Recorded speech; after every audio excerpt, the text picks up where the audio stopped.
Today we're making beef tacos, sort of.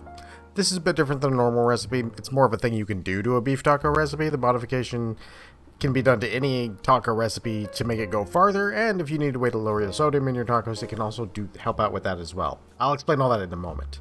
Sadly, my back is still bothering me, so playing the part of stunt hands today will be my brother.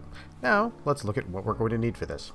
For this, you're going to need 1 pound ground beef, 8 ounces of minced mushrooms, and taco seasoning. This modification will work with any taco seasoning, from pre-made pouches to your own blend. This is nice since you can just add mushrooms to your normal recipe if you have a blend you already like. This picture here is my normal recipe. If you need any more information on making your own taco seasoning, I'll link the video in the description below. Today we'll just use some generic pouches. Now for this, we're going to be using the stick blender with a food processor attachment. We are looking for our pieces to be just slightly bigger than you would normally want the ground beef in your tacos. That's because the mushrooms will likely lose some moisture, causing them to shrink as you're cooking them. But if you have a stick blender like this, or any food processor, there is an advantage that can be had for getting some of the pieces smaller than that. In our case, we're shooting for a range of about 2.5 millimeters to 5 millimeters, or about 1/8 of an inch to 1/4 of an inch. And I'll explain why the sizes and why that's important in just a moment. So, once your mushrooms are all minced, we will need to brown our beef. For the first part of this, we're just going to brown the beef by itself in the pan. Maybe just a tiny bit of spray oil. The beef will typically provide more than enough oil to brown itself. And we need the beef to brown before we add the mushrooms because the mushrooms will release a lot of water as they're cooking, and this would make the beef unable to brown. You'll know you're getting there once most of the liquid cooked off, and it looks roughly like this. Now we are ready to add the mushrooms. We can just dump them in and mix super easy. Now I know I said that they're going to release a lot of water, and that is actually potentially true, but also potentially not true.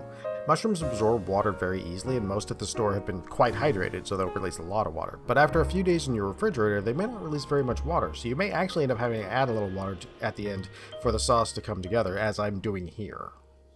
I would like to thank you all for watching, and if you're enjoying this video and not already subscribed, subscribe for more like this, and of course always kittens, the real bosses of this show.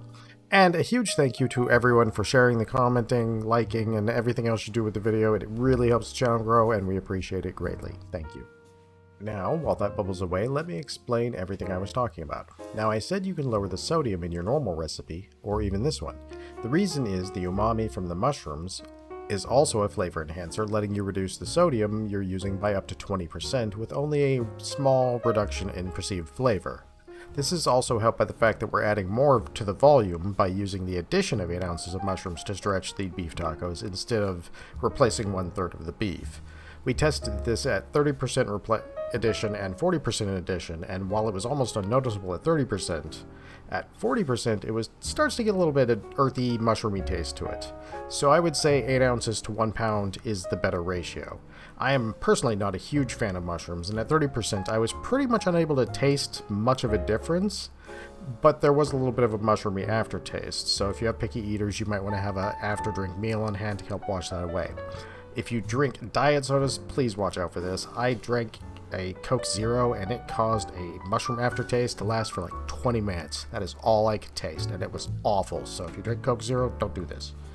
So the reason I said size being inconsistent could be a good thing is because at the end of our cooking, if we need to, we can add a little bit of water, and the smaller pieces of mushrooms will quickly absorb that liquid and end up forming into sort of a tight sauce. This is going to give the taco meat the same texture as somewhere like Taco Bell or basically a restaurant taco, so it's not just crumbling and rolling out of your taco.